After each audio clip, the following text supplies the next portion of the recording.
Good morning guys. આજે છે 7 March અને આપણે ગઈકાલે ગંડોલા રાઈડે પૂરી કરી. પછી આપણે વચ્ચે ગુલમાર્ગ થી શ્રીનગર આવતો હાઈવે ઉપર સોલની ખરીદી કરી અને આજે 7 માર્ચે આપણે સોનમાર્ગ જવાના હતા, પણ અત્યારે હિમસ્ખલન આપણે એ કેન્સલ રાખ્યું છે, કારણ કે 6 અને 7 માર્ચે આપણે કોઈ ટેક્સી છે બહારની એ એલાઉડ નથી અત્યારે સોનમાર્ગમાં હિમસ્ખલનને કારણે. એટલે આજે આપણે ડ્રાઈવર ભાઈની સાથે હવે નજીકના કોઈ પણ સારા પ્લેસ હશે, અનસીન પ્લેસ, તો તેની વિઝિટ કરશું અને તમને પણ બતાવશું. અને આપણે આજે નાઇટ સ્ટે છે એ હાઉસ બોટમાં કરવાના છીએ, તો તેના માટે ત્યાં અંદર આપણે ભેળ બનાવવાના છીએ. તો અહીંયા બાજુમાં એક શાકભાજીની એની શોપ હતી, તો આ રીતે આપણે અહીંથી કાકડી ને ટમેટા ડુંગળી ને એવું બધું લઈ લીધું છે, એટલે રાત્રે આપણે ભેળની પણ મજા લેશું.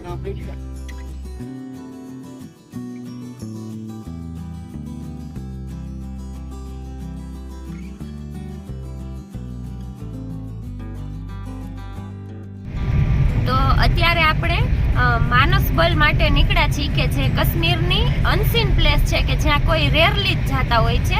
તો આપણે આજે એની વિઝિટ કરવાની છે અને અત્યારે આપણે યકમનપુરા ગામમાંથી નીકળ્યા છીએ અને રિટર્નમાં આપણે ફિરોઝપુરા ગામમાં વિઝિટ કરતા આપણે ત્યાંથી રિટર્ન થશું. અત્યારે આ જે વચ્ચે રિવર છે એ ઝાલિમ રિવર નામ છે, ઝાલિમ રિવર.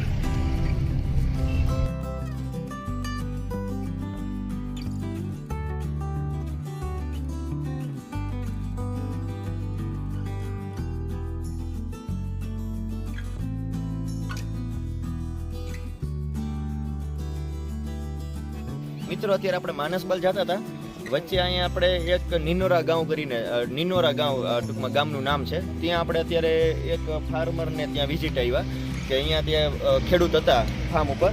તો અત્યારે આ છે એ સફરજનના ઝાડ છે. તો અત્યારે જોઈ શકે કે જે આ સફરજન છે ને એ ઇટલી ટૂંકમાં એ લોકો એમ કહે છે કે ઇટલીના છે, ઇટલીની વેરાયટી ટૂંકમાં.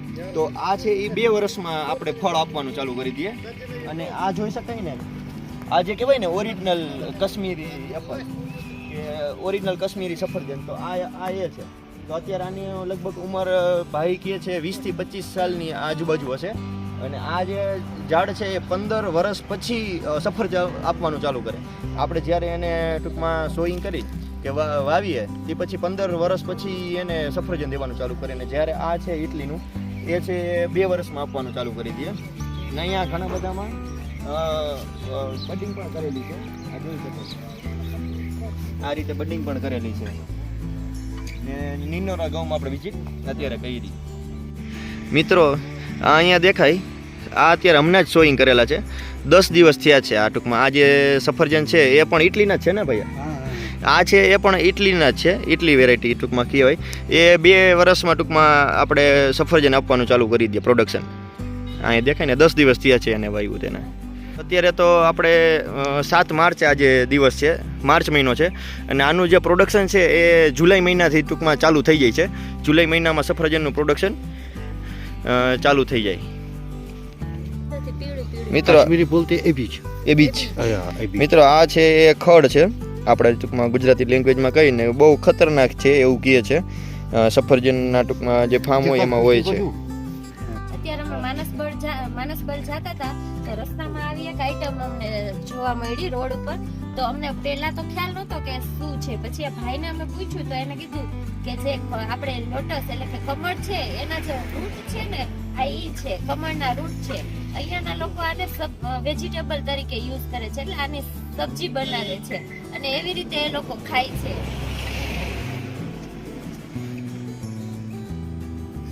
અને આનું શાક બનાવવામાં આવે છે અહીંયા.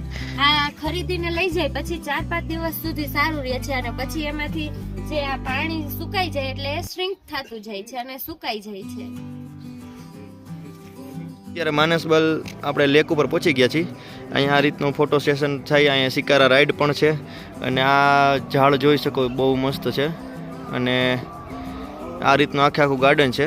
અહીંયા લેક છે, શિકારા રાઈડ પણ અહીંયા અવેલેબલ છે. ને આ ગાર્ડનમાં કોઈ ટિકિટ નથી. અને આ સામે દેખાય સ્ટેપવાળું ગાર્ડન છે રોડની પેલી સાઈડ. તો ત્યાં પર એડલ્ટ 24 રૂપિયા ટિકિટ છે. ત્યાં પણ આપણે અહીંયા વિઝિટ કરશું. જે આખે આખું આ દેખાય એ માનસબલ ઉપરથી આ રીતનો જોરદાર નજારો આવે છે.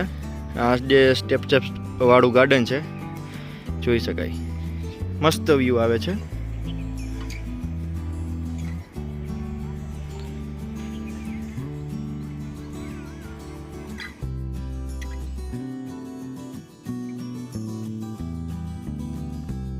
અત્યારે આપણે હાઉસ બોટમાં સ્ટે છે, એટલે અત્યારે શિકારા રાઈડ થકી આપણે હાઉસ બોટ માટે નીકળી ગયા છીએ. જોઈ શકાય અત્યારે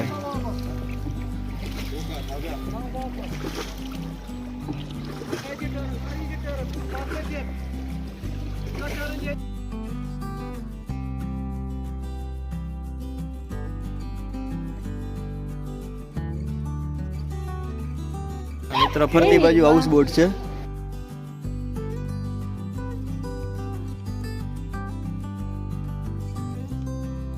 આપણે હાઉસ બોટ ઉપર આવી ગયા છીએ. આપણે આજની નાઇટ છે તે અહીંયા જ આપણે સ્ટે કરવાના છીએ અને બહુ સરસ હાઉસ બોટ છે. અત્યારે હું હાઉસ બોટનો તમને બહારનો નજારો બતાવું તો આ રીતની હાઉસ બોટનો બહારનો નજારો છે. જોઈ શકાય કે અહીંયા બધી જે છે એ બધી હાઉસ બોટ છે. અહીંયા બારે બેસોને એક ટેબલ છે. આ રીતે આખે આખું બહુ જોરદાર મસ્ત વ્યૂ આવે છે અહીંથી. અત્યારે 6:45 જેવો સમય થયો છે. લાઇટિંગ પણ જોરદાર છે. બહારનો વ્યૂ મસ્ત છે. આ અમારા હાઉસ બોટની હું તમને ટૂર કરાવું તો આ રીતનું ફ્રન્ટ છે. અહીંથી આ મેન એન્ટ્રી સાથે આ આપણા ડાઇનિંગ એરિયા.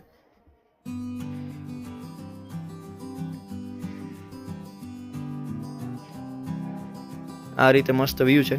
આ છે એ આપણે હીટર છે. અહીંથી આપણે આગળ જઈએ એટલે જમવા માટેની સ્પેસ છે. અહીંયા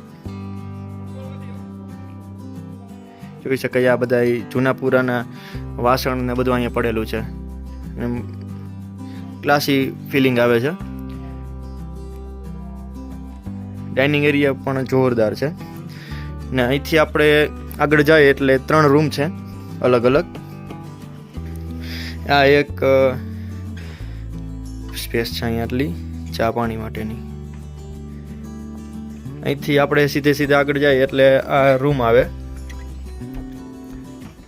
આ ફર્સ્ટ રૂમ છે અને તેના પછીના 2 રૂમ છે એ આપણા છે. એક આ રૂમ બીજો અને આ ત્રીજો રૂમ છે. રૂમ પણ જોરદાર છે. ને અત્યારે અહીંયા નીચે છે એ આ રીતનું અત્યારે બેડ ને બધું છે. ને અહીંયા આપણે હીટર લાગેલું. હીટર એટલે કે આપણે એસી જ છે. 30 ટેમ્પરેચર કરી દીધું. બાકી અત્યારે અંદર તો બહુ ઠંડી લાગે. આ રીતનો અંદરથી વ્યૂ આવે.